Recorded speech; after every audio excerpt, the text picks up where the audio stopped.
Permítanme explicar algo que las élites corporativas y los medios de comunicación que ellas controlan no quieren que ustedes entiendan sobre lo que acaba de suceder en las Naciones Unidas. Lo que presenciamos esta semana no es simplemente un episodio más de tensión diplomática internacional, es la manifestación más clara hasta el momento del colapso de la hegemonía estadounidense y la emergencia de un orden multipolar que desafía directamente los fundamentos del sistema capitalista imperial que ha dominado el mundo durante los últimos 75 años.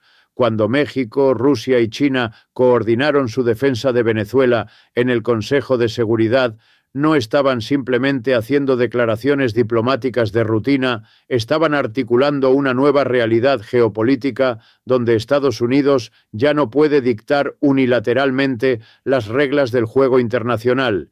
Y esto, desde mi perspectiva, como economista que ha estudiado durante décadas las crisis estructurales del capitalismo, representa algo mucho más profundo que política internacional, representa la crisis terminal del imperialismo financiero estadounidense. Aquí está lo que realmente ocurrió y por qué Washington está en pánico absoluto. Por primera vez en la historia de las Naciones Unidas, tres potencias económicas mayor coordinaron una respuesta sistemática contra las sanciones económicas unilaterales de Estados Unidos, no basándose en solidaridad ideológica, sino en intereses materiales compartidos. México aportó legitimidad hemisférica, Rusia aportó experiencia en resistir el asedio económico occidental y China aportó el poder económico para hacer viable cualquier alternativa al sistema dominado por el dólar. La importancia estratégica de este momento no puede subestimarse. Estados Unidos ha mantenido su hegemonía global no principalmente a través del poder militar, sino a través del control del sistema financiero internacional. El dólar como moneda de reserva mundial, el sistema SWIFT de transferencias bancarias, las instituciones de Bretton Woods. Todo esto constituye lo que yo llamo la arquitectura imperial del capitalismo contemporáneo, pero déjeme llevarlos al trasfondo histórico que explica por qué este momento era inevitable. Desde 1971, cuando Nixon eliminó el respaldo oro del dólar, Estados Unidos ha operado lo que el economista francés Valéry Giscard d'Estaing llamó el privilegio exorbitante, la capacidad de imprimir la moneda que el resto del mundo debe aceptar como reserva de valor. Esto significa que Estados Unidos puede financiar déficits masivos, mantener un nivel de vida artificialmente alto y proyectar poder militar globalmente, todo pagado con papeles que cuesta prácticamente nada producir. Pero este sistema tiene una contradicción fundamental que Marx habría reconocido inmediatamente. Para mantener la demanda global de dólares, Estados Unidos debe mantener déficits comerciales permanentes, exportando dólares al mundo, pero estos déficits eventualmente debilitan la base productiva de la economía estadounidense, creando las condiciones para que emerjan competidores que desafíen el sistema mismo. Es exactamente lo que estamos viendo ahora. China se convirtió en la fábrica del mundo precisamente porque las corporaciones estadounidenses movieron su producción allí para reducir costos laborales. Rusia mantuvo su capacidad de exportación energética porque Europa necesitaba gas barato para mantener su competitividad industrial. México desarrolló cadenas de suministro integradas con Estados Unidos porque las multinacionales americanas necesitaban reducir costos de producción. En otras palabras, el mismo capitalismo global que Estados Unidos construyó para su beneficio creó los competidores que ahora lo desafían. Y lo que vimos en la ONU esta semana es la culminación política de este proceso económico estructural. Analicemos específicamente qué intereses de clase están en juego aquí, porque esta no es una historia sobre países abstractos, sino sobre grupos sociales concretos con intereses materiales específicos. Las corporaciones multinacionales estadounidenses están divididas. Aquellas que dependen del mercado interno americano, especialmente el complejo militar industrial, apoyan la confrontación porque se benefician del gasto militar aumentado y la economía de guerra.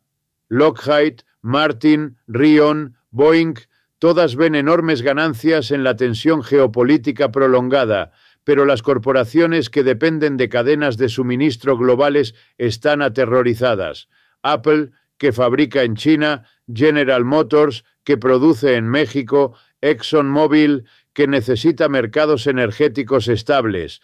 Todas estas empresas ven sus modelos de negocio amenazados por la confrontación geopolítica. Sus intereses están alineados con la cooperación internacional, no con el nacionalismo económico.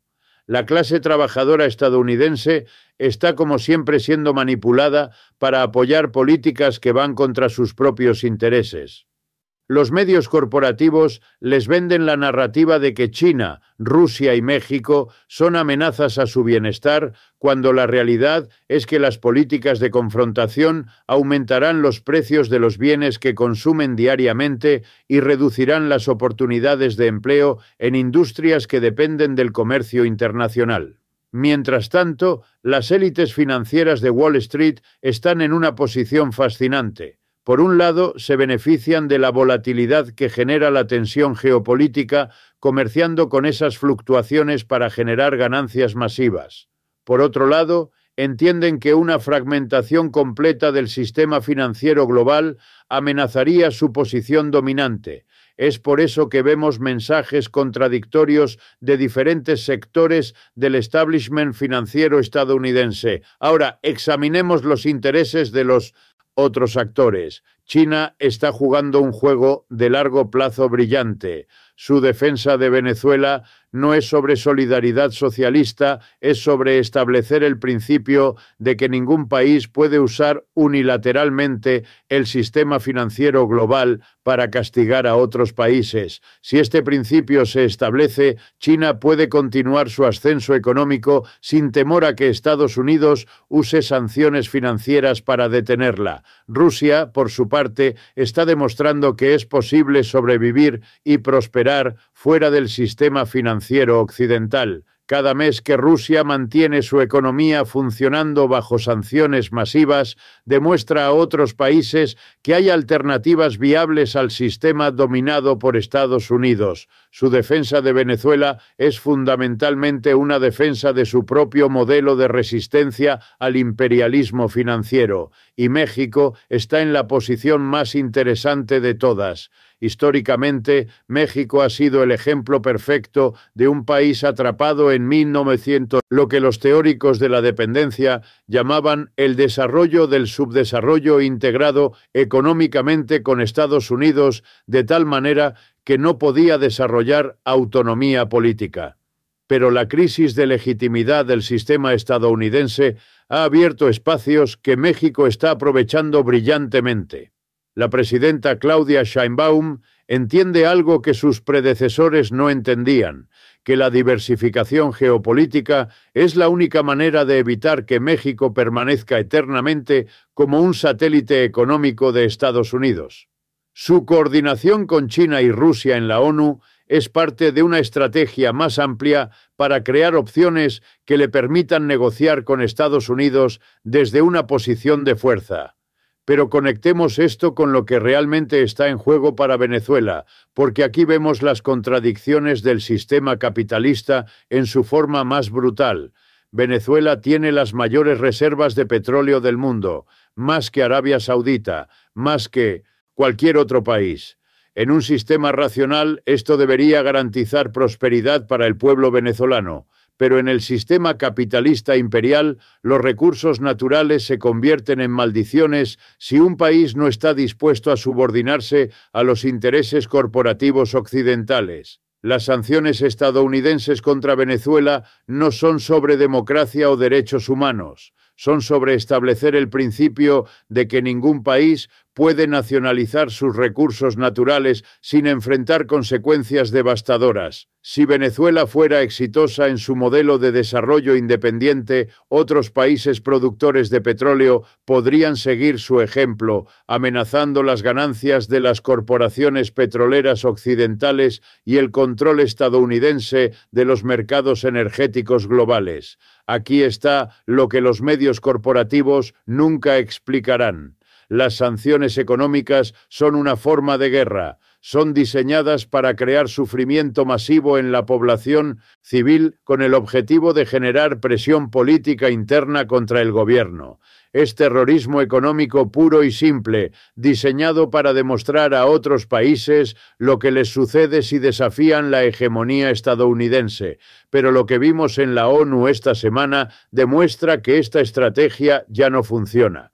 Cuando México, Rusia y China coordinan su respuesta, están enviando un mensaje claro. El aislamiento económico unilateral ya no es viable. Hay alternativas, hay mercados alternativos, hay sistemas financieros alternativos. Permítanme explicar la mecánica económica específica de cómo funciona esta resistencia coordinada. China ha desarrollado el sistema SIPS como alternativa a SWIFT, procesando ya trillones de dólares en transacciones anuales sin involucrar instituciones financieras estadounidenses. Rusia ha creado el sistema SPFS que conecta bancos desde Moscú hasta Mumbai sin pasar por Nueva York, y ahora México está explorando la integración con estos sistemas alternativos.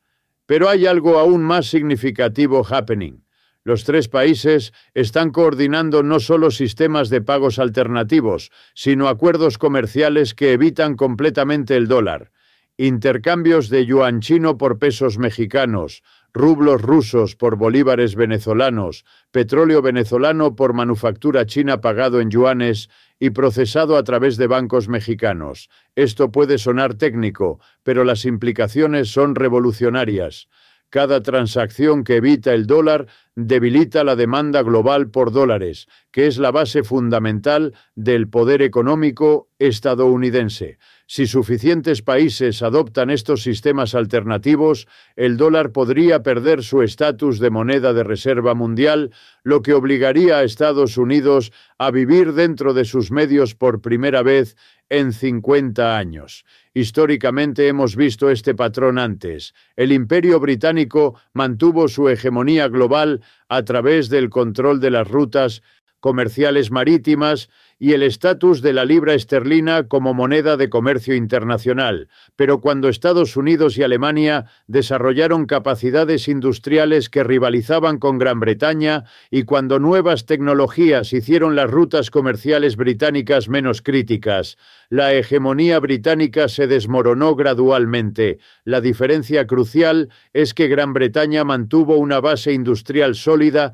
que le permitió seguir siendo una economía próspera even after losing its global hegemony. Estados Unidos, por el contrario, ha financiarizado su economía al punto donde el sector financiero representa más del PIB que la manufactura. Esta distorsión hace a Estados Unidos extremadamente vulnerable a cualquier desafío a su dominación financiera global. Lo que estamos viendo es la aceleración de este proceso histórico de transición hegemónica, y la coordinación en la ONU entre México, Rusia y China representa un momento de cristalización política donde las tendencias económicas estructurales se traducen en acción política concreta. Pero analicemos también las contradicciones internas que están impulsando esta crisis. Estados Unidos no está perdiendo su hegemonía porque sus enemies son más fuertes, sino porque su propio sistema interno está en crisis profunda. La desigualdad de ingresos ha alcanzado niveles no vistos desde la Edad Dorada del siglo XIX. La infraestructura se está desmoronando. El sistema de salud es una catástrofe. La educación pública está subfinanciada. La democracia está siendo openly undermined by corporate money. Esta crisis interna de legitimidad se proyecta hacia el exterior como agresión imperial. Trump y las élites que representa no pueden ofrecer un futuro mejor a los trabajadores estadounidenses dentro del sistema actual. Entonces necesitan encontrar chivos expiatorios externos. China está robando empleos, México está enviando criminales, Rusia está manipulando elecciones. Cualquier cosa, excepto admitir que el problema fundamental es un sistema económico que concentra riqueza en la cima mientras la mayoría lucha para sobrevivir. Aquí está la contradicción central. Las mismas políticas que las élites estadounidenses creen que restaurarán su hegemonía global están acelerando su pérdida. Las sanciones unilaterales empujan países hacia sistemas alternativos. Los aranceles aumentan costos para consumidores estadounidenses. La militarización de la política exterior absorbe recursos que podrían used to address domestic crisis. Venezuela se ha convertido en el símbolo de esta contradicción. Estados Unidos ha gastado más dinero tratando de derrocar el gobierno venezolano de lo que habría costado comprar todo el petróleo venezolano por una década. Ha dañado sus relaciones con México y otros países latinoamericanos. Ha empujado a Venezuela hacia alianzas con China y Rusia. Y después de más de 20 años de dispolcí, Venezuela sigue allí, ahora con aliados más poderosos que nunca. La defensa coordinada de Venezuela en la ONU representa el reconocimiento por parte de México, Rusia y China de que ya no necesitan temer las represalias estadounidenses. Tienen sufficient economic mass and alternative systems to operate independently of US-dominated institutions. Este es un cambio fundamental en Global Balance of Power. Pero déjenme ser claro sobre algo. Esto no significa que estamos entrando en un mundo más justo automáticamente. México sigue siendo una economía capitalista donde la mayoría vive en pobreza, mientras una pequeña élite acumula fortunas obscenas. China es una economía de mercado autoritaria donde los trabajadores no tienen derechos democráticos reales. Rusia es una petrocracia oligárquica donde la riqueza está concentrada en unas pocas manos. La diferencia es que estas sociedades están desafiando el monopolio estadounidense sobre la explotación global. Están creando space for alternatives, even if those alternatives are still within the capitalist system. Y históricamente es en estos momentos de crisis hegemónica donde emergen posibilidades para transformaciones más profundas. Los trabajadores de Venezuela que han sufrido durante años bajo sanciones brutales finalmente ven una luz de esperanza. Si México, China y Rusia pueden provide markets and investment that allow Venezuela to bypass US sanctions, eso podría significar mejores condiciones de vida, more employment opportunities, access to medicines and food que las sanciones han bloqueado. Mexicanos, México, Nei China, Rusia, US more bargain exploit economy interest launta, más importante es en, porque al final del día, todos estos países siguen operando workers create value, extract and private, rather than donde ecological destruction es tratada como externality contradiction basada en 50 años de studying capitalism. Es que estos moments de transition hegemónica create space de transformations no guarantee workers en todos estos países pueden independently ringly dominates global. Lo que está claro es que el unipolar moment que comenzó con el colapso de la Soviet Union está definitively over. Lo que viene depende de las struggles que ocurren tanto dentro como between these emerging centers. Estados Unidos tried to maintain its position through military force, but history shows military solutions to economic problems usually accelerate decline rather than reverse it. Puede try to reform its internal system to restore legitimacy, pero eso requeriría challenging the very corporate power structure que currently controls la política americana. More likely, vamos a prolonged period, multipolar competition, where different blocks of countries operate according to different economic models, political systems, as the competition podría be relatively peaceful bloc, recognized as others have, legitimate spheres of influence so could become increasingly militarized. Alguna actors believe restore global dominance through force, geopolitical building as interest. Mexican workers, American workers have more. Either group has Mexican billionaires, American billionaires. Lo mismo true for workers, Rusia, China, Venezuela, everywhere else. Las borders artificial constructions, divonen exploitation capitalism. Real variation requires transcending divisions, building challenge, sistema económico. Lo que vimos en la ONU esta semana es Marx de manera de un American dominance. El sistema capitalista global está en crisis y esa crisis creates both dangers opportunities. Los dangers include increased militarization, economic warfare y environmental destruction as competing power centers struggle advantage.com building better than what we have now. Por eso es tan importante que la gente understand what's really happening. Esto no es sobre supporting one side o otro en geopolitical conflicts, inevitable, porque al final del día, no matter quién wins the competition para global dominance, si el sistema remains based en exploitation de workers y destruction del environment, todos lose. Yes.